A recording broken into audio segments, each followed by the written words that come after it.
Why make trillions when we could make billions? Hello, this is Dem Apples, and this is part 2 of my series on how to get the max value from your really big hands. I haven't really run into many hands that were big enough to practice that, but I'm definitely gonna represent the ace by making a very small bet with my eights, and he's gonna fold smaller pairs and king queen, king jack and stuff. If he doesn't, I don't know, I might just fold. At this point, I'm probably going to give up the hand. If he has an ace, I'm beat. If he has a 10, I'm beat. Also, if he has like a pair of sixes, he's probably going to be afraid that I hit the 10, or he insta-pots it. I think he has a 10 and he's hoping to get value from it, what he thinks I have as an ace, and he might be pulling off a huge bluff, but very, very, very few people are capable of that, so I'm just gonna fold. I finished, let me start up this table too.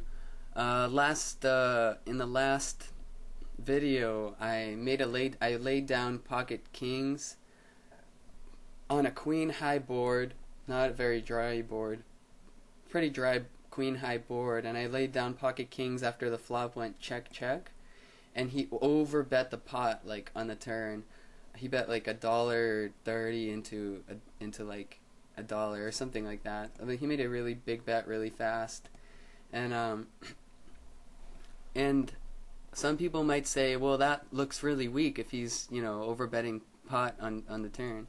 But actually, if you think about the reverse psychology behind that, my player was a competent player that I've played with before, and he knows that when the flop goes check check, a turn bet will not be respected very often, and if he has a big hand that he wants to get a lot of value from, he's gonna overbet the pot because he's gonna think that his opponent is gonna read that as weakness.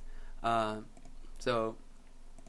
against most opponents, especially short stacks, if they do that line, I'll typically just put them all in with an overpair on that board. But not with players I've given the purple tag to, and I give purple tag to players very, very rarely. This guy folds to a lot of 3 bets, so I'm just gonna raise him. And I have 7s, which is probably ahead of his range, and I'm out of position, so I want to end the pot here. He didn't fold. A lot of his hands are ace-x hands that he doesn't like folding. I'm just gonna bet in case, I'm definitely raising like over pot here with my ace king. I'm definitely betting here in case he had a pair, and if he doesn't have the ace x, if he just has a pair that he raise called with, then I'm gonna take it down.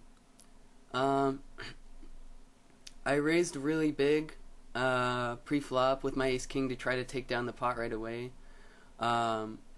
This guy just like I'm gonna try to steal the blind here. This guy just like min raised pre-flop and he was called, and then I re-raised, or I raised, or no, I re-raised. But I think I'm just gonna pretend to time down and check here.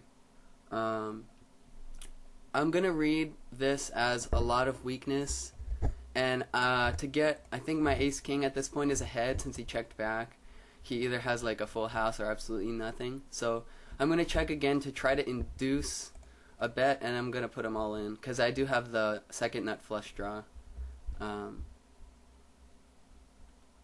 I have 2 pair with an ace kicker. At this point, that's not the greatest card because I'm splitting the pot with a lot of ace-x hands, but also he's gonna probably check back ace-x hands and probably check back, worse, king highs and whatnot. So just gonna check. Probably hope to show it down. We do have the same hand. So he had the nut flush draw. So kind of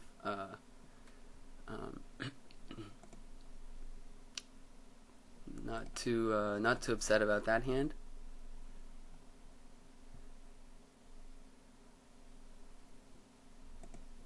Okay, just waiting for a pretty big hand.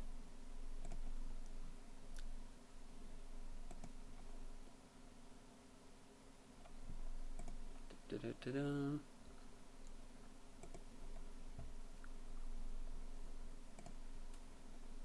Just gonna fold. Out of position, I'm gonna be really conservative. I'm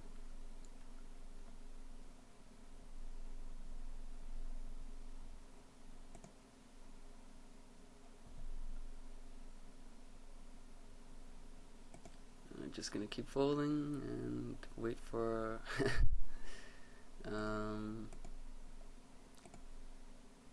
I feel like he's just trying to steal my blind. I'm just gonna put in a raise.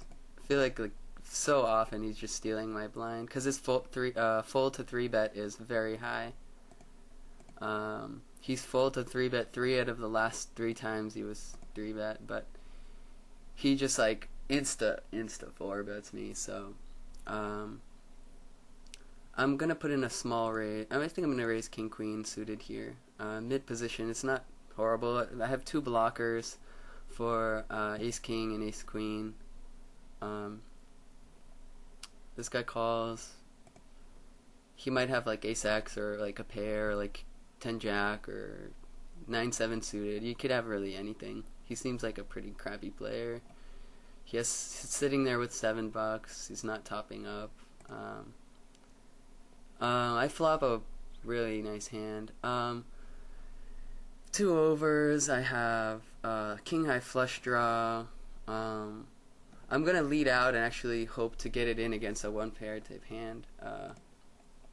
Gonna limp behind with 5s. It's a big enough pair that I don't really want to fold yet. At this point, do I want to